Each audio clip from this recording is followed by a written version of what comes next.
Hello, Malton. It's me, ZGG, bringing you a new Urban Dead podcast production I'm calling a ZGG Fireside Chat. Kicking off this new show is a player whom has literally just today, November 6, 2020, returned to Malton after an epic 10-year break. This player's spirit and legacy was discussed at length in my original RCC FSC Malton Medical Staff series, and it is with great pleasure I present to you all my very own conversation with the one and only former MMS head administrator, Ms Morgueasm. Thanks for tuning in, and I hope you enjoy the show.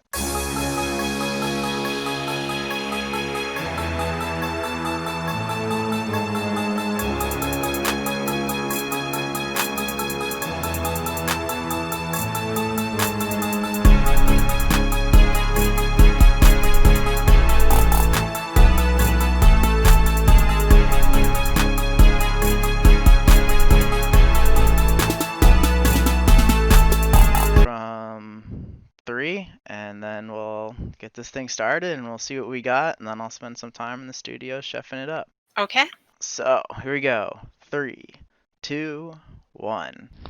Folks, Zombie GG reporting back. It's been a long time, but I've been inspired by a return of an old school character you might remember from my original Malton Medical Staff series, my RCC Fireside Chat show. We have Morgueasm. Yes, Ms Morgue herself has decided to pop back into Malton, back into St. Ethelbert's Hospital, and we're in the call right now with just Morgueasm and I, but in Malton we got Malton Medical Staff, and we're kind of having a little in-game party right now. And Morgueasm, I just have to say, I remember playing with you back in like 2006, 2007 with my old NGG character, and your name has, I don't think, ever fallen out of Malton, even though your character's kind of gone inactive. You showed a lot of us a really fun way to play the game, where a lot of folks generally like to, and like myself included for a long time, kind of spent all my action points very like tactically, like focusing on, you know, how to kill the zombies and kind of like trench coterie and stuff. Yeah. I never really talked in game. Oh, the trenchies were fun, weren't they? Like, oh, they had like a scar on the side of their face, and they had like a million guns, and they were so serious about like guarding the hospital and stuff. They were the only ones, I think, that saved their AP for anything useful. Yeah, useful in the sense of like, I don't know, trying to take over stuff. I'm trying to think about what my thought process and philosophy was. I just like honestly thought we could like permanently stop the zombies or something, and like permanently create like a survivor sanctuary. No. That was never gonna happen. So when we first started, I was lost. I had no idea what I was doing. I was part of the Yahoo wave of players. That was early, like what, 2006, 2005? I don't even remember, honestly. I'm looking up your character right now. I gotta see when you joined Malton. I just logged on to my old NGG character from when did my NGG character pop up? I entered Malton for my first time April 10th, 2006. Oof. And let's see, I still have you on my contacts list. Morgueasm, right here, 2007, March 30th. Okay, so I was lost, and I came into St. Ethelbert's, I think, because I was like, okay, well, the door's open, I can come in, I need healing. And Greenwing was there. He was very much in charge. Like, he had like a whole plan of how to do the things, like how to, you know, let's barricade, and then you heal some people, and he would like role play in between all this. So I basically followed him. And then I think because he was in college at the time, he was in university, he got very busy, and he was like, I'm out of this is yours now. And I was like, wait, what? And so I like overnight had to become like a leader, and I had no idea what I was doing. 99% of the time I had no idea what I was doing. It probably wasn't even until like maybe a year before I quit that I started to engage with other groups on like chat rooms and stuff like that, and do strategic some shit or another. I don't even know, because I never paid attention to any of that stuff. So, like, March 30th, 2007, Morgueasm enters Malton. Is that, like, your first character? No, actually, my first character was a 5-year-old girl that loved drinking tea Nice. and reading books. Her name was Maisie, which is my name for real. And Cool. she was over like by Dart side and that area, and she used to hang out with a group called the Regulators. Nice. What's cool about that, I'm not even trying to brag, but what was cool about that was that Craig Spearing, who has gone on to do like illustrations and stuff for like Wizards of the Coast and Paizo and all that stuff, he was actually one of the guys that I used to play with, like with Maisie, and he played like this little dinosaur, and we would like go on little adventures in like the lower left part of Malton, just little tiny adventures, and he's actually the reason why I'm back. Craig Spearing? Yeah, Craig J. An Spearing. illustrator. Mm-hmm. Cool. Mm-hmm. So, I'm gonna link you a map of Malton right now, and let's see, Oh God. if you can call some suburb names out. Oh man. So, the lower left corner, you said? Yeah, like we used to hang out mostly. All right, let me look. We used to hang out in Dart side, but every now and then things would get hot, and we'd have to hang out in like Arkham. I think there was like a insane asylum around either New or Old Arkham that we used to hang out in. Dark side just hurts my head. Like, someone who, likes to look at the maps all tactically and stuff, it's like, not a lot of easy access free running lanes around there to get from one part of the suburb to the other. This was an RP heavy group for sure. Okay. Yeah. They were the first group that I was a part of that had like, they had their own message boards, they had all this stuff, and there was like a couple of friends that played a couple like RP, and they would, the Barstow Arms. That's where we hung out. 3384. Barstow Arms. Just a pub. Alright, let's check the wiki real quick. The Barstow Arms. Let's see, we got the Barstow Arms. We got something from 2009. Oof. Yeah, because we stopped really hanging out there, and then I just got more Morgueasm focused after that. So your first character is Miss Daisy. Maisie. So it's a 5-year-old girl who has like a tea interest or something. Yeah, she used to play like pretend with her dolls and like drink tea, and I just thought it was interesting to have like a 5-year-old in the middle of a zombie apocalypse. Yes. And you had a dinosaur friend? Yep. What like a colorful combination. I believe back in the day, like a lot of folks took this game very seriously, like using their AP largely for like very specific tactical purposes. Oh yeah, people used to get like super mad at me for just wasting 50 AP on straight up roleplay and nothing else, like not fixing the barricades, not healing anybody, not like shooting zombies. Like we'd actively have zombies breaking in, and I'd just be like trying to make friends with them. Nice. Oh, I remember. We used to do nativity scenes and tea parties with the zombies that would come in. I would just like hand them teacups or like set them up in like a manger or something. Oh God. How did you get this inspiration? Like you're such a revolutionary. I have no idea. I think I was just bored with real life, so I was like, this is what I want to do. That's so interesting how like you just kind of created your own mold in a game that like kind of had like an preconceived like setup or design, you know? Like there's very much a point to Urban Dead. Like you're trying to survive, and I just didn't care about that.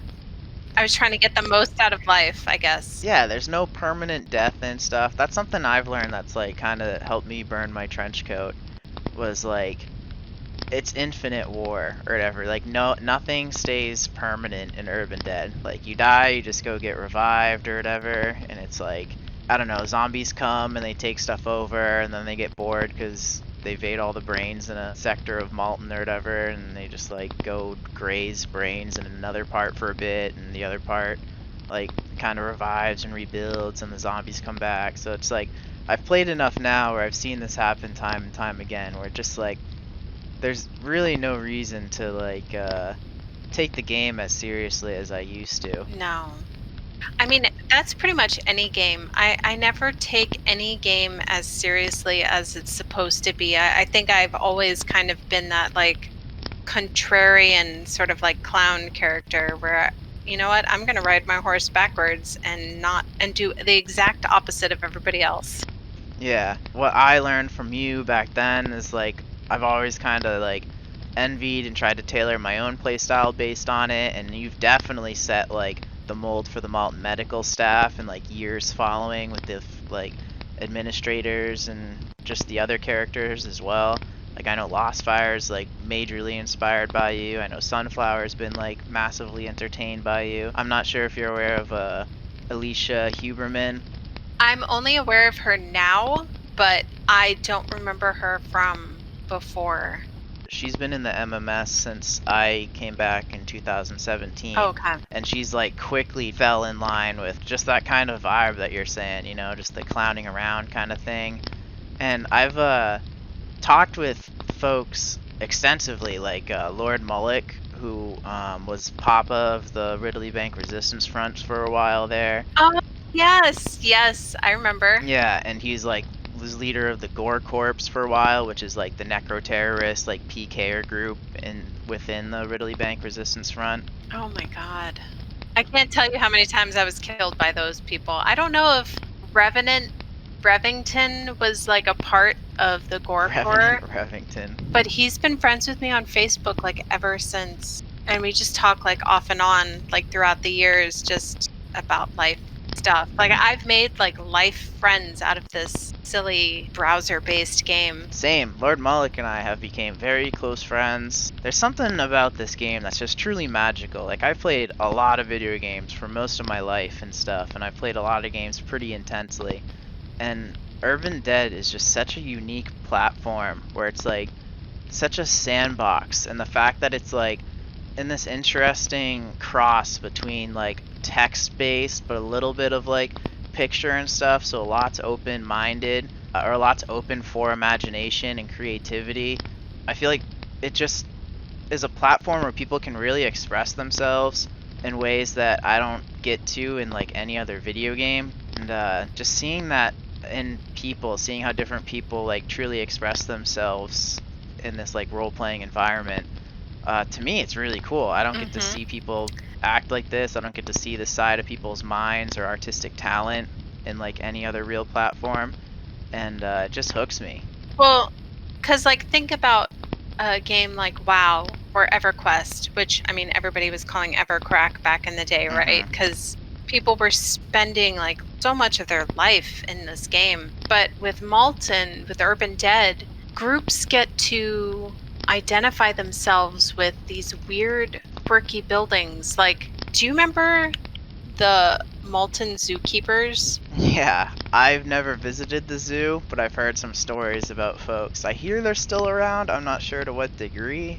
They were so fun. And even the aquarium, I think Craig just restarted his character and he found himself in the aquarium and he's like, there's spray paint that says, "Don't kill anybody." There's like zombies and regular people here. And I mean, where else are you going to find something like that where it's an organized, I mean, yeah, of course you're going to get griefers and whatever else, people that aren't going to listen to the rules, but where else are you going to find people hanging out in an aquarium like Zombified Dolphin or whatever screen names they have, and you just accept them like, oh yeah, okay. Roftwood, for a while, I don't know if you remember back in the day, had the Courtly Truce, the Courtly Library Truce. Yes, I remember them. Yeah, and the Courtly Study Group was like kind of running the show, and they enacted a very similar spirit to what you're describing the zookeepers had, where it was like a no barricade policy because they didn't want to discriminate against their like, you know, zombie friends and stuff, so zombies can enter whenever they want to. And they just like take turns like reading poetry. I don't understand zombie speak that well. I can't do it, and it's hard for me to like I used to be really good at it, like embarrassingly good. Like, you know, the people that are really good at Klingon? Yeah. I used to be really good at zombie speak. People who can read like Elven in Lord of the Rings or whatever. Like, But now I'm like, okay, well, I know Zamba and Barha. That's like the main things that you really need. Harmon. It's just Barha. Oh yeah, Harmon's. Oh man. Yeah. Well, because Morgueasm was one of the first people to have a survivor human zombie marriage in game. Yes, I have heard about that story. Mhm. To Feelin' Stiff from Zombies A Go-Go. Yep. Man, so Zombies A Go-Go was a friendly zombie group back in the day. I kind of don't super remember that. Yeah, they used to attack the other zombies that were outside. ZKing. Wow. Yeah. I don't think there's a ZKing group anymore. We were so messed up. We had zombies killing their own people. Yeah. Even though that, like, you guys don't prioritize firearms and all that. It's just like what the specialty and the magic is folks just are so entertained by like this different play style, even though if they don't participate in the like in-game text speak and the like role playing and all the like crazy shenanigans that you guys do. They just like love to log off in the area, so next time they log in they get to like just have their feed bombarded with like just lunacy or whatever, like comical lunacy. It's a wall of text. That's like your weapon. It's purely accidental. I will just spill that. That was not an intention. We had no strategy at all. We just wanted to have fun. It's basically like a hurricane party. I don't know if you've ever heard of those, where like a hurricane's coming, so people in like a condo building or an apartment building will just like sort of get together and just drink and party through like this devastating earth circumstance. That's basically what we're doing in St. Ethelbert's every time. I actually did not even realize then that people were protecting us because they enjoyed our lunacy. I just thought they were there, I don't know, maybe out of pity, or I'm not even sure. Like maybe they just wanted to protect all the first aid kits. Like I didn't think that it had anything to do with us, if I'm going to be honest.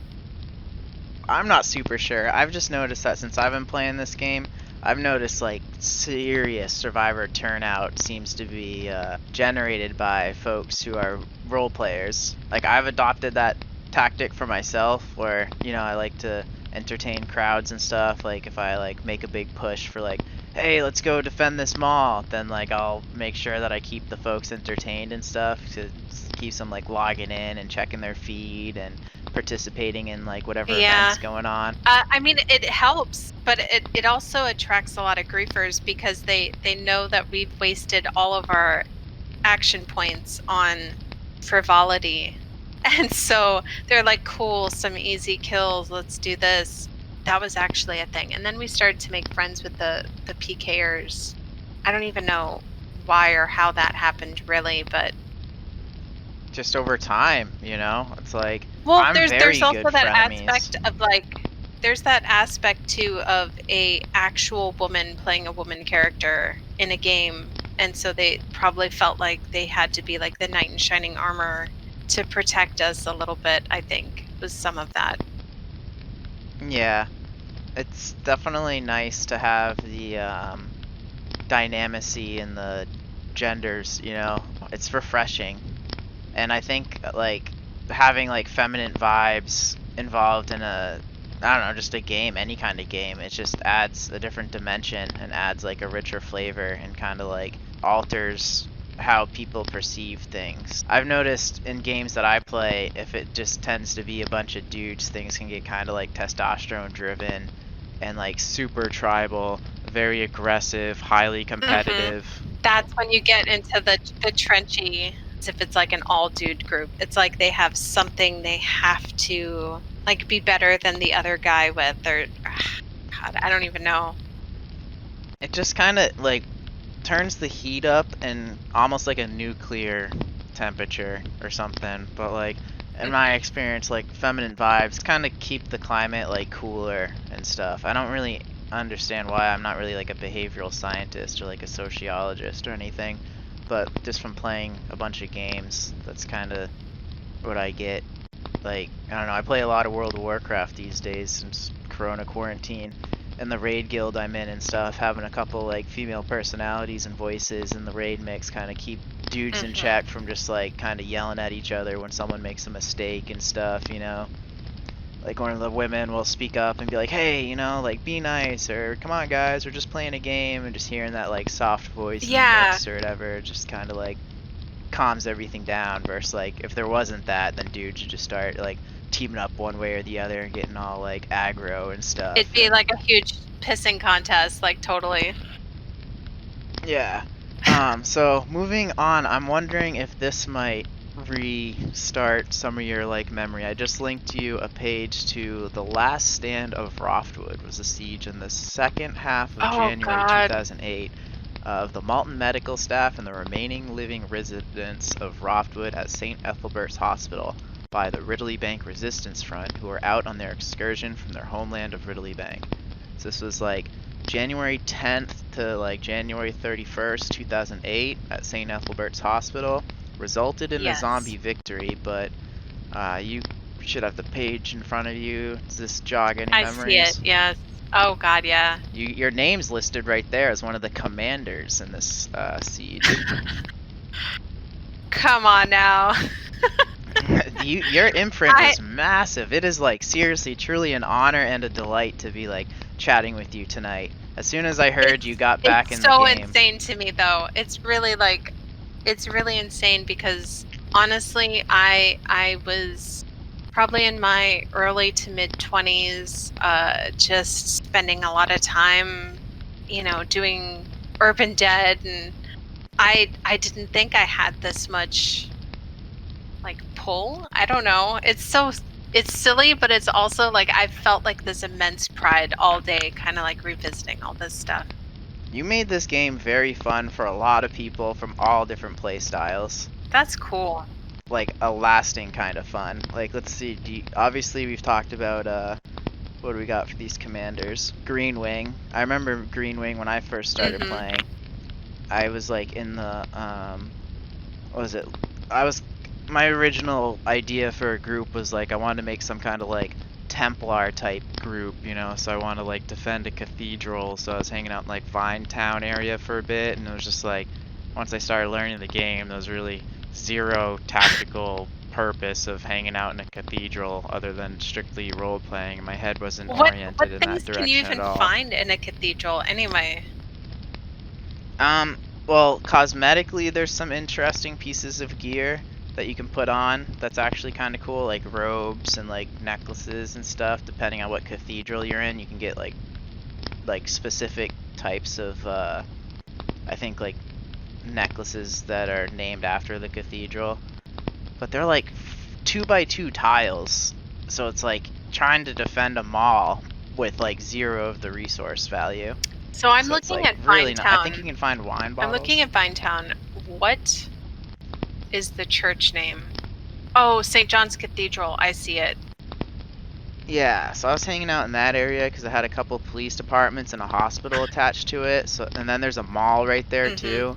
So like, but at the time, I don't know, it just wasn't what I was looking for. There wasn't any real big groups there, and I'm like this new guy who's trying to start a group, and it just wasn't really going anywhere. So I like went next door over to Edgecombe, which had like a lot of police departments and hospitals and stuff. And that's where I first ran into the Malton Medical Staff, was over in Edgecombe in my early days. And that's where I met Green Wing, starting the Malton Medical Staff. So the only reason why we would have been over here is we were trying to take care of a lot of hospitals just in the general area. And we noticed that Edgecombe had like 1,000 hospitals. But let's see, 1, 2, 3, 4. That's like 5 hospitals. Also, we might have been under attack, and so to try and stay living, we probably went over to another hospital to survive. Yeah. Because I remember when I first met you folks, the group tag that you represented was St. Ethelbert's Hospital Staff. Yeah. It even predates the Malton Medical Staff Yep. tag. Yep. And I couldn't remember if it was like you guys were refugees or like on a recruiting expedition, but just like I couldn't believe I just logged off in this hospital, logged back in, and it was the first time in the game I've ever been exposed to role playing. You know, it's like usually when I'd log back in, people would tell me like, oh, this necrotech building needs fuel like 2 blocks east, 1 block north, or something like that. It would be like in-game relevant information. Yeah. It wouldn't just be like wild experiments and drunken adventures and stuff, and like you're saying, these hurricane-style parties. And I just like kind of got addicted to it, you know? It was just like I never ever participated. A lot of it was like shyness, a lot of it was like trench coatiness. Like, I don't know, you guys seemed like you're so well versed in this like role-playing style, and I just didn't even know how to like dip my toe in the water. I think I definitely had my reluctancy when I first started. I had no idea what I was doing, and Greenwing definitely treated me like I was, first in command, because I was the only person there really who was willing to like role play. And so, I did all the things that I thought you were supposed to do in a hospital, and I'll add some band-aids to this person, whatever. It wasn't until he left really that I was like, oh, well, I need people to command. I can't be doing this all by myself. I need to start like delegating, as well as just like Naked Twister. And oh man, some of that was because we were hanging out with people from the upper left corner. I don't even remember where the hell they used to hang out, but I became friends with them somehow, and they were so fun. And that's where on the last stand you can see Lord Tintin and Newton Pippin. Yeah. Garwala / Newton Pippin. Garwala was his other character. I forgot about that. That's so funny. I'm actually still friends with him on Facebook, like normal. That's awesome. When I first came back in 2017, Garwala was like one of the few names I remembered from when I played back in like 2006 to 2008, and he was one of the early dudes to get onto my RCC Discord that I started up when I came back to the game. And yeah, and he had that same vibe where he was like this like bartender, DJ, security guy for the Malton Medical Staff and stuff, and I don't know, he was a character. And one thing that I really respected about Garwala, because I came back and I kind of still had my old school, I definitely still had my old school trench coaty vibe, where I had to spend my AP efficiently and stuff, but I I was so happy to be logging off in the same spots as the Malton Medical Staff, because I'd still get to log back in and just have my feed like just pile drive with rich RP and stuff. So I was like, and I came back and Roftwood didn't really have any kind of pro survivor militant type tactical force anymore. I played 2006, 2008, and then when I left in 2008, what I was doing was I started the like Roftwood Coordination Center Pro Boards forum. Welcome back, Malton. This concludes part 1 of my conversation with the legendary Ms Morgueasm of the Malton Medical Staff Pro Survivor Group. Be sure to stay tuned for part 2 coming soon. This brand new ZGG Fireside Chat is a post-apocalyptic production proudly presented to you by me, Zombie GG, and my guest, Ms Morgueasm. Thanks for listening, Malton, and as always, the pleasure's been mine.